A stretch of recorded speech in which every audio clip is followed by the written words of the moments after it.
வணக்கம், இது ஜான்சின் அறுசுவை கிச்சன். இன்னைக்கு நம்ம சேனல்ல சமையல் வீடியோ பத்தி பார்க்க போறதில்ல. அதுக்கு பதிலா எங்க வீட்டில் இருக்கிற சின்ன தோட்டத்தை பத்தி பார்க்கலாம். நாங்க அபார்ட்மெண்ட்ல இருக்கோம், அதனால கொஞ்சம் செடி தான் வச்சிருக்கோம்.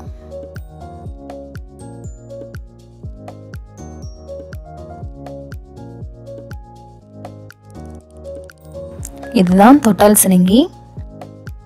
இதை நம்ம லைட்டாக தொட்டாலே இதோட இலை வந்து சுருங்கிடும். இதனால தான் இதை தொட்டால் சினுங்கின்னு சொல்கிறாங்க. இதை நிறைய மருத்துவத்திலையும் பயன்படுத்துகிறாங்க.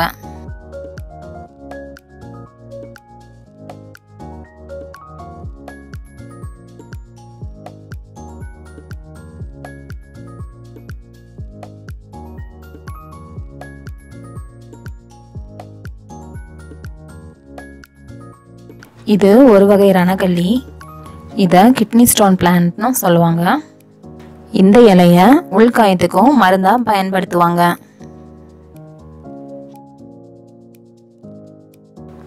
இதுக்கு பேர் தான் ரம்பை செடி.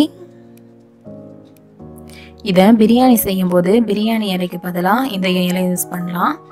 இதை டீயா கூட போட்டு குடிக்கலாம். இதுல நிறைய மருத்துவ குணம் இருக்கு.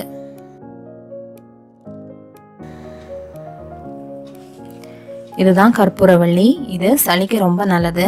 இதை பச்சையா கூட சாப்பிடலாம். இதை வளர்க்குறதும் ரொம்ப ஈஸி. ஒரு சின்ன கம்பை எடுத்து வச்சாலே ஆட்டோமேட்டிக்கா வளர்ந்துரும்.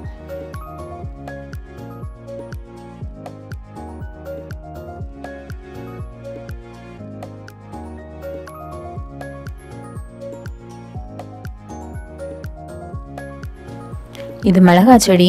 ஒரே தொட்டியில நிறைய விதை போட்டுட்டோம். நிறைய முளைச்சு வந்திருந்தது. இப்போதான் தனியா பிரிச்சு நட்டுருக்கோம். கொஞ்சமா வளர்ந்துருக்கு.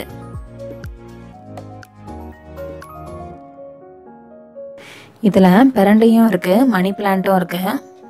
பெரண்டை இந்த மாதிரி சின்ன குச்சி வச்சாலே வளர்ந்துரும்.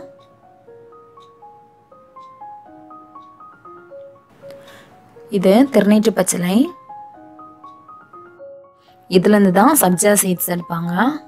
இதுவும் ஒரு வகை துளசி தான்.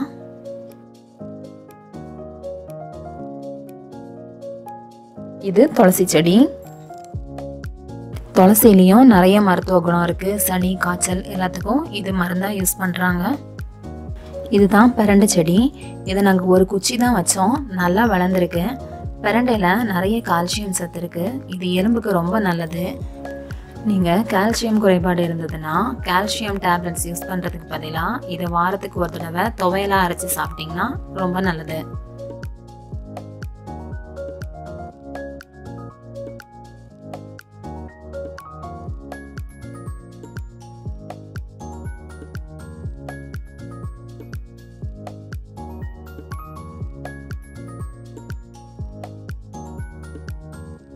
இது மணி பிளான்ட். எங்க கார்டன்ல நாங்க ஃபர்ஸ்ட் வச்சிருந்த செடி இதுதான்.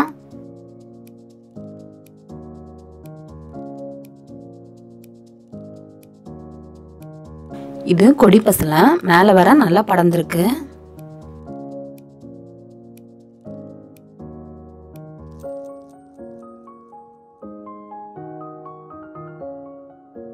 இது உருட்டு பெரண்டை. பெரண்டையிலேயே நிறைய வெரைட்டி இருக்கு. இது அதுல ஒண்ணு.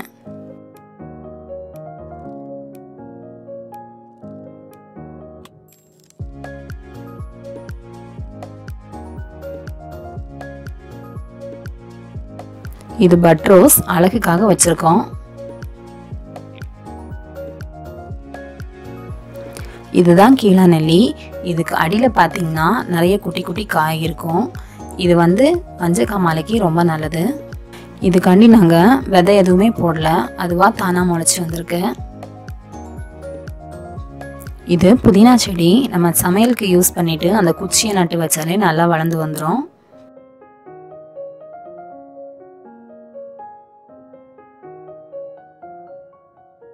இது ரணகனில இன்னொரு வகை. இது வந்து நீங்கள் செடியாக நடணும்ல, இந்த இலையை நீங்கள் போட்டாலே அதுலேருந்து நிறைய செடி வளர்ந்துடும். இப்போ இந்த இலையில பார்த்தீங்கன்னா நிறைய செடி வந்திருக்கு. எப்படி வேர் விட்டு வளர்ந்துருக்குன்னு பாருங்கள். இது நீங்கள் மண்ணில் போடணும்னு கூட தேவையில்லை. ஒரு கயிறில் நீங்கள் கட்டி போட்டிருந்தாலே ஆட்டோமேட்டிக்காக வளர்ந்துடும். இந்த சைடு ஒரு இலை விழுந்து அதுவாக முளைச்சிருக்கு பாருங்கள். இது மல்பெரி மரம். இது ஸ்ட்ராபெரி மாதிரி இதுவும் ஒரு பெரி ஃப்ரூட் தான். இது வருஷத்துக்கு 2 தடவை தான் காய்க்கும்.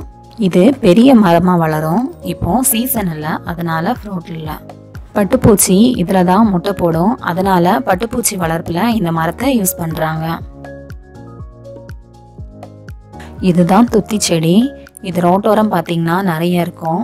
இது மூல நோய்க்கு ரொம்ப நல்லது. எப்பேற்பட்ட மூலமாக இருந்தாலும் 40 நாள் இதை ரெகுலராக நம்ம சாப்பிட்டு வந்தோன்னா சரியாயிடும். இதை நம்ம பருப்பு கூட சேர்த்தும் சமைக்கலாம். இல்லைனா மோரில் இதை அரைச்சி ரசி மாதிரியும் குடிக்கலாம்.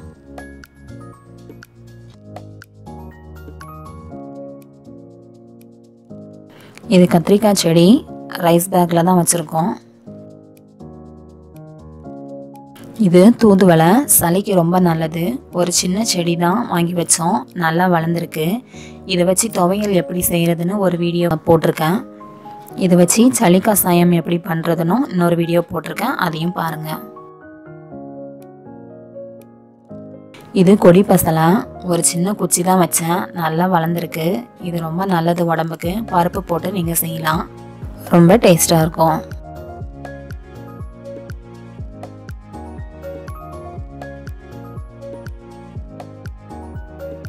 இது கருந்துளசி செடி. இதில் பார்த்தீங்கன்னா பட்டர்ஃப்ளை ஒன்று இருக்குது. இன்றைக்கி தான் அது கூட்டிலேருந்தே வெளியே வந்திருக்கு. இன்னும் பறக்கவே இல்லை. பார்க்கவே ரொம்ப அழகாக இருக்குது. செடிங்களுக்கு இயற்கை உரம் பயன்படுத்தினா மட்டும்தான் இது மாதிரி பட்டாம்பூச்சி எல்லாம் வரும். மகரந்த சேர்க்கைக்கு ரொம்ப நல்லது. முடிஞ்ச அளவு செடிங்களுக்கு இயற்கை உரமே பயன்படுத்துங்க, கெமிக்கல் உரம் யூஸ் பண்ணாதீங்க.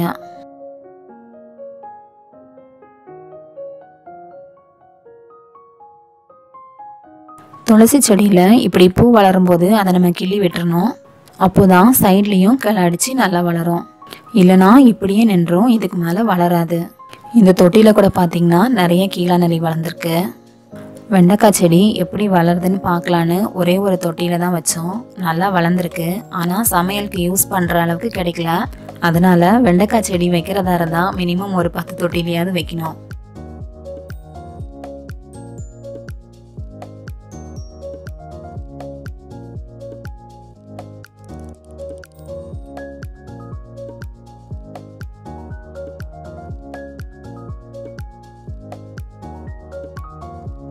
சுவரில் சோத்துக்கத்தாழை, இஞ்சி 2 செடியும் வச்சுருக்கோம். இதில் ஒரு மிளகாய் செடி வச்சுருக்கோம் அரிசி பேக்கில். இது செடி பசலை ரோட்டோரமாக இருந்தது. ஒரு குச்சி தான் எடுத்துகிட்டு வந்து வச்சேன், நல்லா வளர்ந்துருக்கு. நீங்கள் 2 வாரத்துக்கு ஒரு தடவை இதை நீங்கள் யூஸ் பண்ணலாம், அந்த அளவு ஸ்பீடாக வளர்ந்துட்டே இருக்கும். இதை எப்படி சமையல் பண்ணணும்னு ஒரு வீடியோ போட்டிருக்கேன், அதையும் பாருங்கள். என் பொண்ணுக்காண்டி இதை நாங்கள் செட் பண்ணியிருக்கோம். இதில் இருக்கிறது வல்லாரைக்கீரை. இதில் பிளாக் மாலியும் கப்பியும் விட்டுருக்கோம். இது சிறுகீரை. விதை போட்டு 5 நாளில் இப்படி வளர்ந்துருக்கு. 2 வாரத்தில் இப்போது இந்த அளவு வளர்ந்துருக்கு.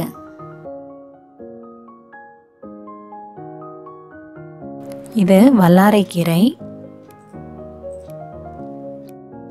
இதை நாங்கள் வைக்கும்போது இந்த செடியில் 5-6 இலை தான் இருந்தது. இப்போ பார்த்தீங்கன்னா இந்த ட்ரே ஃபுல்லாக இருக்குது. இதில் விதை கூட விட்டுருக்கு பாருங்கள். இது எப்படி சமைக்கிறதுன்ற வீடியோ கூட நான் அடுத்து போடுறேன்.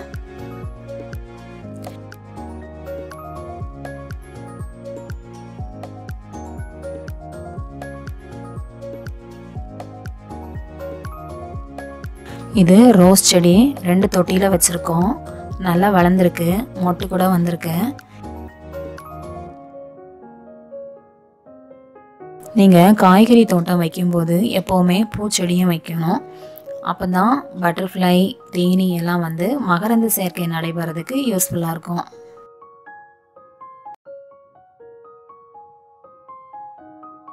இது கத்திரிக்காய் செடி. எங்கள் தோட்டத்தில் கத்திரிக்காய் தான் நிறைய வச்சுருக்கோம். Violet colour, green colour 2 variety வச்சுருக்கோம். இப்போ தான் பூ பூத்து பிஞ்சு பிடிக்க ஆரம்பிச்சிருக்கு.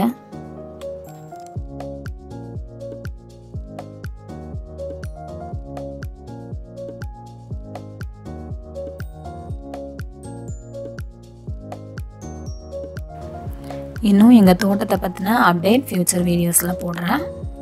நீங்களும் முடிஞ்ச அளவு உங்கள் வீட்டில் இருக்கிற இடத்துல செடி வளர்க்க பாருங்கள். நீங்கள் அப்படி வளர்க்கும்போது அந்த செடியை பார்க்கும்போது உங்களுக்கு மனசுக்கு ரொம்ப நிம்மதியாக இருக்கும். உங்களுக்கு இந்த வீடியோ பிடிச்சிருந்தா லைக் பண்ணுங்கள், ஷேர் பண்ணுங்கள், சப்ஸ்கிரைப் பண்ணுங்கள், பெல் ஐக்கானையும் கிளிக் பண்ணுங்கள். நன்றி, வணக்கம்.